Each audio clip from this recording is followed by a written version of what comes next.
Toorak's Uniting Church's art capital. You may be wondering what I mean.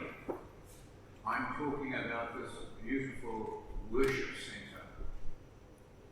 I call this place a worship centre because for me, and I'm rather pedantic about this issue, the Greek word we translate church really means the assembly of God's people.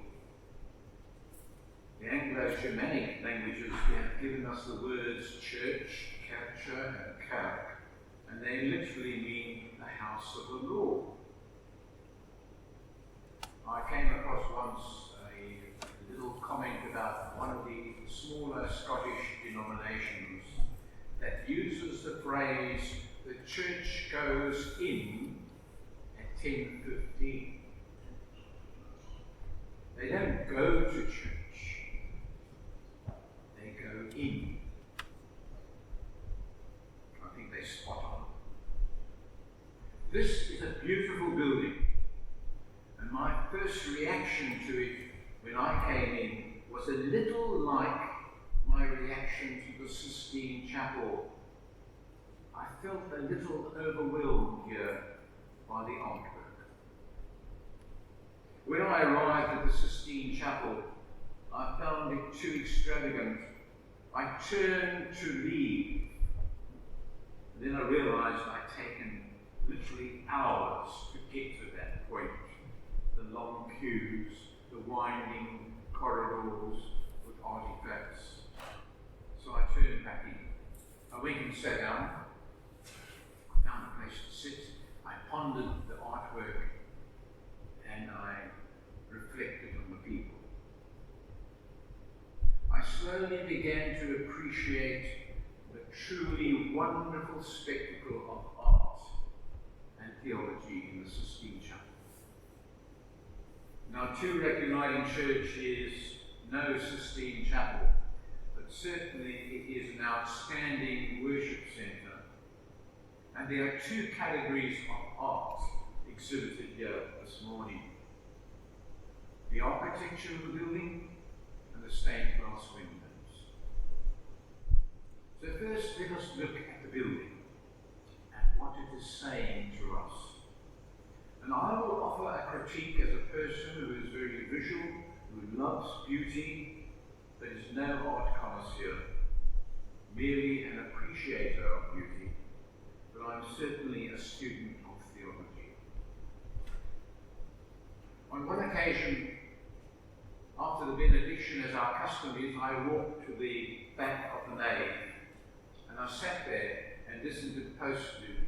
Postludes are meant to gather up our praise and worship, and to lift us up and go out on a grand note.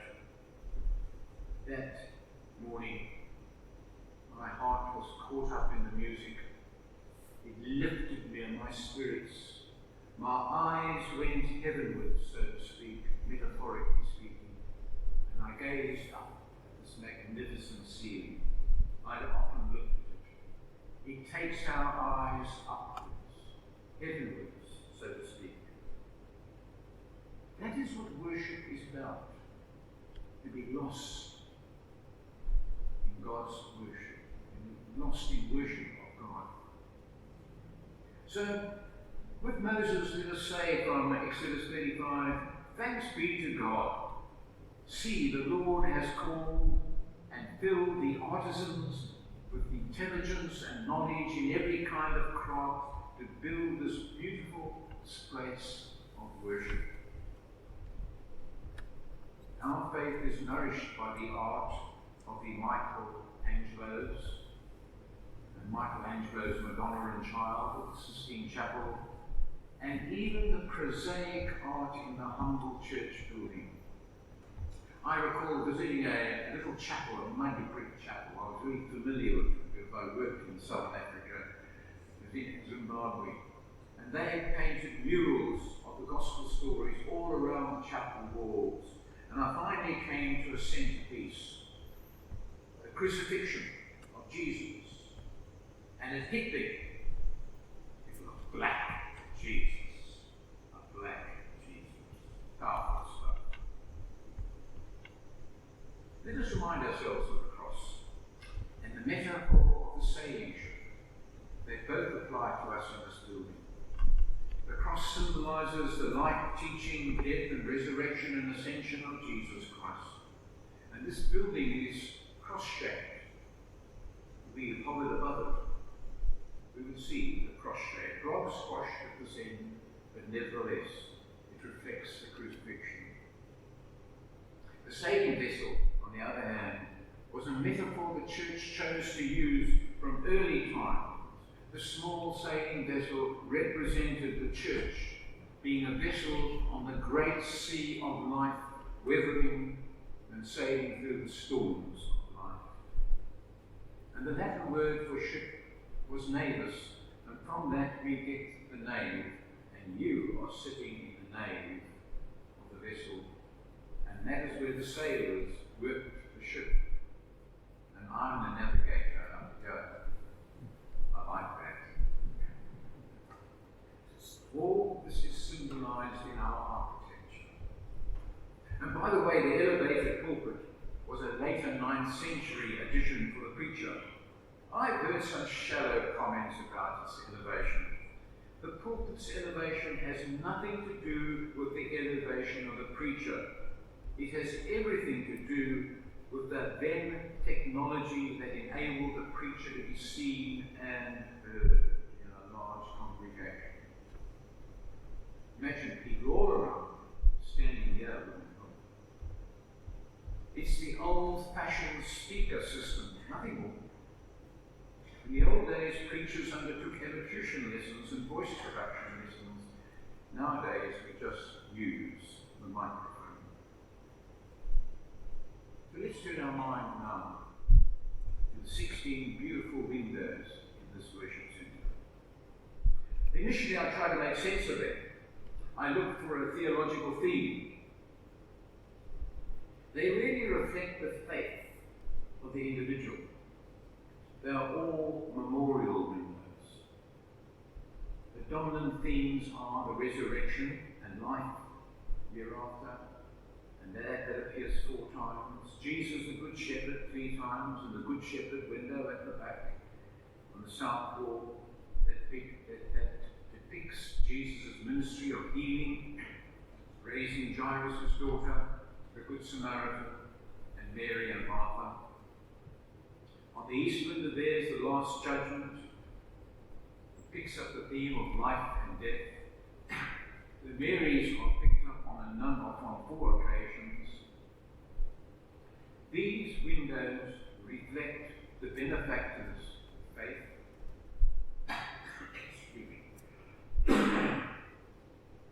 And their interpretation may be enhanced if we had a biographical sketch of the benefactor, or if you knew the benefactor. Nevertheless, they enrich our faith and remind us of the scriptural truths and the witness of the church. What is conspicuous, however, by its awkward small appearance above the pulpit is the cross. We had a conversation in the 9 o'clock service, and some of us who are coming for the first time look for the cross. And some who come out of a certain tradition to say, well, where is it? The cross is the symbol and metaphor of and for the church, and yet it is largely absent in this church building. And I think this reflects one of the part of the Reformed tradition out of which this church has grown. Part of the Reformed tradition was so anti-Roman Catholicism's imagery and crucifixes that they went to the far extreme of avoiding any imagery whatsoever. What they did then was the expounding of Scripture. Scripture was lifted high, and in some of those Reformed churches, even today, you will go into the building and find not so much a cross, but a text emblazoned upon the wall. Ironically today, the Bible has been abused by the far right and by the far left. It's lost its value. We tend to treat it with a lightness. We tend to undervalue it.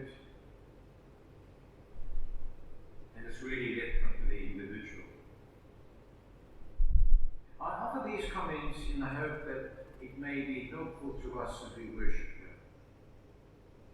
And I want to end with a few general comments on art. But I hope in a sense that, above all, that as we sit and worship here, that we may appreciate that this building, stained glass windows, are all aids to our worship and appreciation.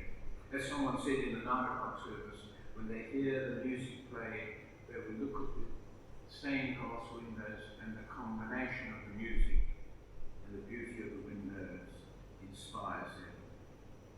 I want to make 4 comments. Art as inspiration.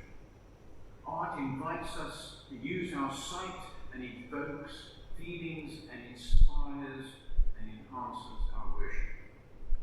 I encourage you to use this building and its artworks to remind ourselves of God's love and to worship God. Art as witness. Artworks witness to the key elements of the faith in a vivid way.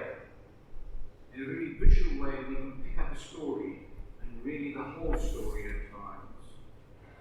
It's part of God's mission to the world to spread the gospel. And I would suggest that we might say more to people who use these buildings over which we have stewardship more judiciously and place religious art in the public spaces and corridors. And I'll make some suggestions in a moment. Art as interpretation. Artists see the world differently.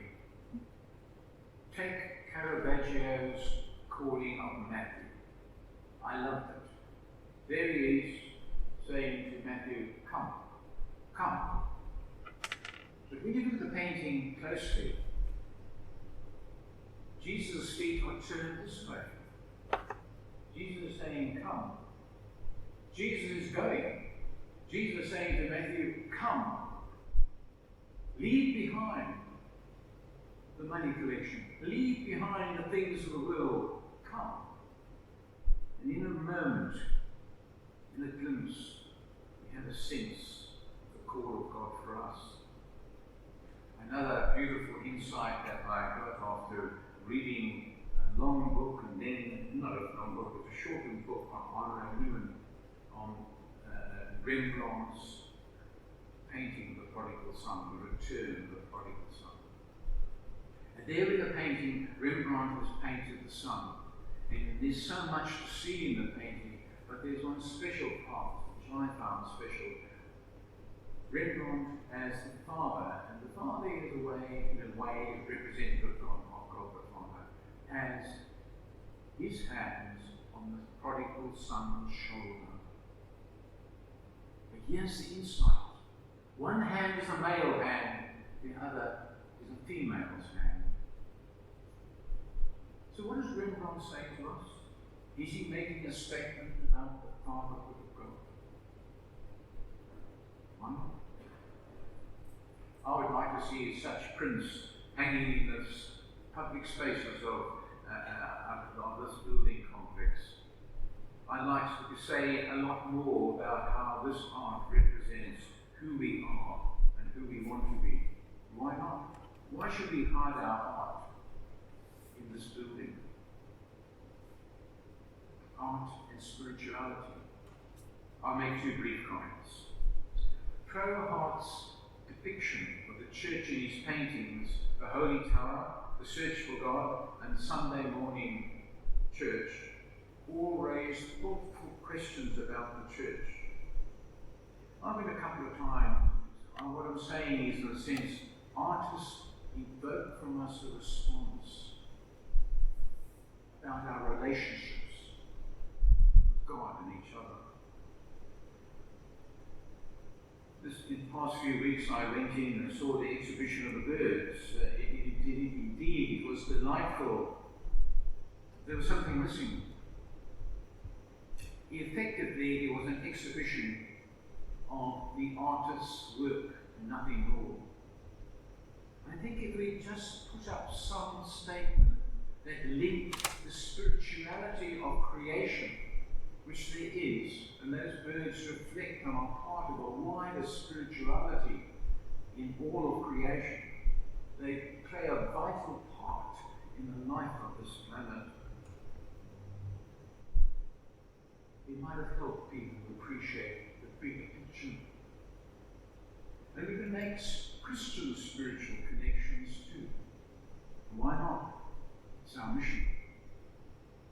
So, my friends, I've offered you my interpretation and critique. I hope it will stimulate further reflection. I hope above all you will use the artwork and architecture to inform and encourage our worship in this space. Art is very important, a very important